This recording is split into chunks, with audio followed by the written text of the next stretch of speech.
टोपी में शान, लिबास में शान, सफेद कपड़े में शान, लेनिन कपड़े में शान, मकान में शान, पोटिको में शान, गाड़ी में शान। शादी ब्याह में उन्होंने 25 लाख खर्चा किया, मैं 50 लाख खर्च करके बता दूंगा। शादी में शान, वो 1 करोड़ बेटी की शादी में खर्च किया, मैं 2 करोड़ खर्च करूंगा, चाहे बैंक से कर्जा लेना पड़े, पार्टी का माल दबाना पड़े, चाहे 10-20 साल तक कर्जा चुकाना पड़े, मगर मैं दिखा दूंगा मैं उनकी बेटी से ज्यादा मैं महंगी शादी कर रहा हूं। इसी मुकाबले ने मुझको तबाह हो बर्बाद कर दिया। मस्जिद वीरान हो जाए कोई परवाह नहीं, मदरसा वीरान हो जाए कोई परवाह नहीं, खानकाह उजड़ गई कोई परवाह नहीं, साहब दीन उजड़ने जा रहा है कोई परवाह नहीं, कोई नबी को गाली दे रहा है कोई परवाह नहीं, मगर अपनी शादी रंगीन होनी चाहिए, अपना घर सबसे खूबसूरत होना चाहिए, अपनी जिंदगी गाड़ियों से सजी हुई मस्त होनी चाहिए। इसी मस्ती ने काफिरों के सीनों से हैबत निकाल दिया, इसी मस्ती ने हमें काफिरों के नजदीक दलील कर दिया।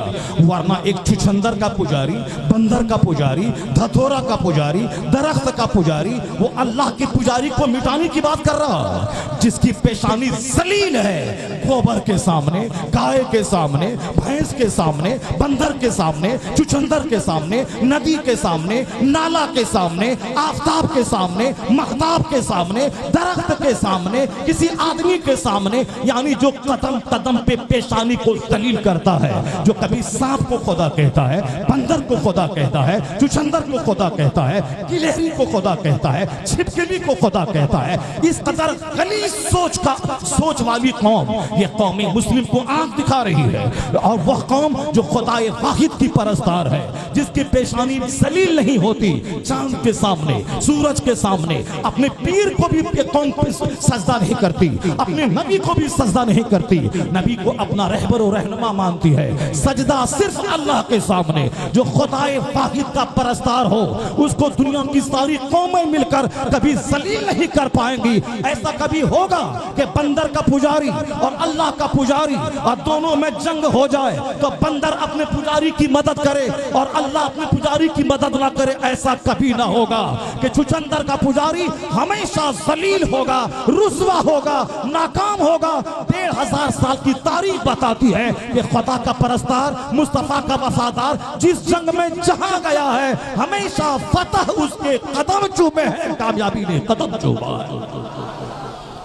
1500 साल की हमारी तारीख बताती है, मगर आज हम जलील सिर्फ इसलिए हो गए, हमने उन्हीं काफिरों की तरह मकान का मुकाबला शुरू कर दिया, उन काफिरों की तरह हमने कपड़े का मुकाबला शुरू कर दिया, उन काफिरों की तरह हमने जमीन और गाड़ी की खरीदारी का मुकाबला कर दिया।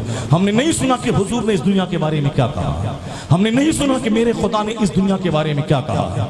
कुरान पाक में एक सूरत है, सूरह ज़ुखरुफ, उस ज़ुखरुफ सूरत में अल्लाह ने फरमाया है, लौला अन यकुना नासु उम्मतन वाहिदा, अगर सारे लोगों के काफिर होने का चांस नहीं होता तो इतनी दौलतें मैं काफिरों को दे देता कि उनके घर की छतें सोने चांदी की बना देता, उनके घर की सीढ़ियां सोने चांदी की बना देता।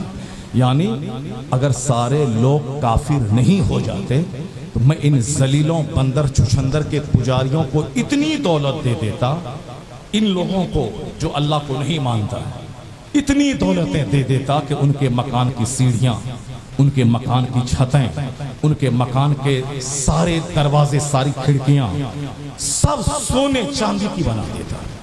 बताइए इसके आगे और क्या बात रह जाती है? आज जो हमारे बच्चे, हमारे नौजवान, हमारे लोग काफिरों का मकान, उनकी गाड़ी देखकर जो उनसे मुकाबला करना चाहते हैं, और इसी मुकाबले के चलते नमाज छूट गई, ज़कात छूट गई, रोज़ा छूट गया, मस्जिद की बहारें लूट गई, सिर्फ इसी मुकाबले ने मुझको तबाह कर दिया।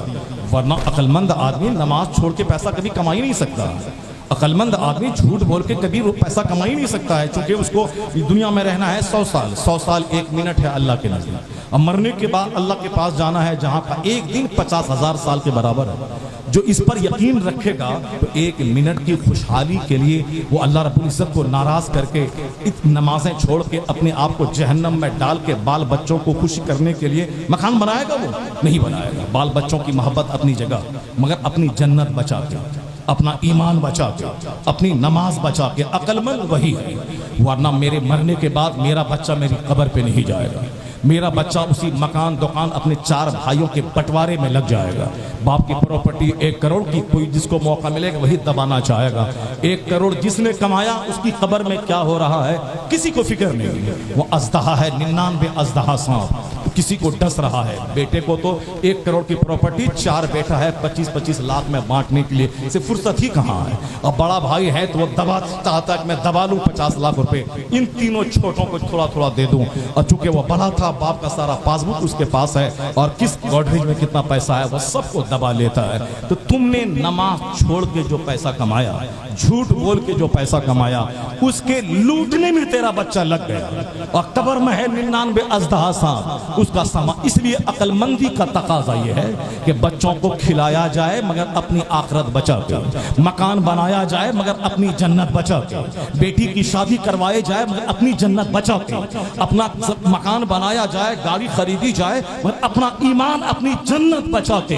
عقل مند وہی ہے جو بال بچوں کو پالے بھی یا سوچ کر کے پالنا ہم عبادت ہے اور اس کی پرورش مجھ پر فرض ہے, تو فرض اعظم نماز بھی ادا ہوگی اور دوسرا چھوٹا فرض بچوں کی پرورش یہ بھی ہوگی, تاکہ میں ان کے لیے جو پالوں پوسنے کے لیے میں جو مال خریدوں, میں جو محنت کروں, یہ میری محنت بھی عبادت بن جائے اور یہ پرورش بھی مجھ کو جنت دلانے کا ذریعہ بن جائے.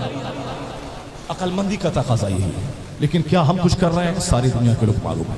ہم نے نہیں سنا کہ قرآن نے کیا کہا. اللہ نے آخری بات کہہ دی, اگر سارے لوگوں کے کافر ہونے کا چانس نہیں ہوتا تو میں کافروں کو اتنی دولتیں دیتا کہ ان کے گھر کے سیڑھیاں, چھتیں, فرنیچر, دروازے سب سونے چاندی کی بنا دیتا. وَزُخْرُفًا, اللہ کہتا ہے ایسا ہی نہیں, طرح طرح کی آرائشوں اور ڈیکوریشنز سے ان کافروں کا گھر بھر دیتا. دلید, چمار, مزدور, جو مچھیرا, جو بھی کافر ہے سب کے گھر کو میں سونے چاندی کی بنا دیتا. اور اللہ کہتا ہے اگر میں سونے چاندی کی بنا بھی دیتا تو کتنے دن تک اس گھر میں وہ رہے گا؟ اگر میں دنیا کے سارے کافروں کا گھر سونے کا بنا دیا, کتنے دن تک اس گھر میں وہ رہے گا؟ 100 سال. اس کے بعد پھر کہاں جائے گا؟ مرنے کے بعد پھر میرے پاس آئے گا اور یہاں بھڑکتی ہوئی آگ کھربوں سال کے لیے, مہاسنکھوں سال کے لیے دنیا میں رہے گا اس سونے کے مکان میں 100 سال. اور جب مرے گا تو پھر یہاں مہاسنکھوں سال کی آگ اس کے لیے تیار ہے. یہی حضور کی ساری تعلیمات کا نچوڑ ہے. یہی قرآن پاک میں 114 سورتوں میں جتنی باتیں ہیں سب میں سب سے زیادہ جس پوائنٹ پہ قرآن نے زور دیا ہے وہ آخرت اور جنت کی بات ہے. سورہ فاتحہ سے لے کے کلوز بالناس تک 114 سورتوں میں سب سے زیادہ جس پوائنٹ پہ قرآن نے زور دیا ہے وہ جنت, وہ آخرت, وہ ہے فیصلہ کا دن, وہ ہے ڈے آف ججمنٹ. سورہ فاتحہ ہی میں ہے الحمدللہ رب العالمین الرحمن الرحیم مالک یوم الدین, یعنی owner of the day of judgment, یعنی وہ اللہ جو فیصلے کے دن کا مالک ہے. اللہ تو مالک سب کا ہے, ساری دنیا کا, ساری کائنات کا, لیکن خصوصیت کے ساتھ روزے جزا کا مالک کہا.